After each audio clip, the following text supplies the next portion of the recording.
Like मैले यति धेरै ठाउँमा हेरेको छु न्यू इम्प्लोइजले कुनै पनि कम्पनी जोइन गर्यो भने त्यहाँ मान्छेहरूलाई अब 1 वर्ष कि 1 महिना पनि टिक्न धेरै गाह्रो हुन्छ। यो चाहिँ यसको रिजन चाहिँ मलाई लाग्छ मान्छेहरूलाई एकदमै छिटो रिजल्ट चाहिन्छ कि आजभोलि हैन, छिटो छिटो स्यालेरी बढोस् हैन। त्यही भएर अब त्यो धैर्यता छैन आजभोलिहरूको मान्छेमा।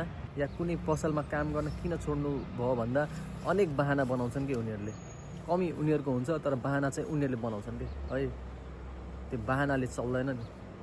अब साथीको नाताले म भन्न चाहन्छु यदि लाइफमा केही गर्नु छ भने जे पनि मेहनत त गर्नै पर्छ, धैर्यता हुनुपर्छ।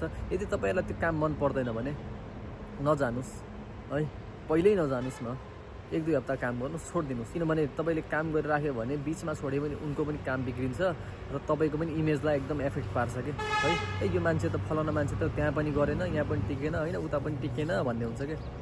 त्यही भएर गऱ्यो भने मन लगाएर गर्ने है, मन लगाएर मन लगाउनुपर्छ, मन आफै लाग्दैन नि है। मनलाई काममा लगाउनुपर्छ, मन आफै लाग्ने चिज होइन।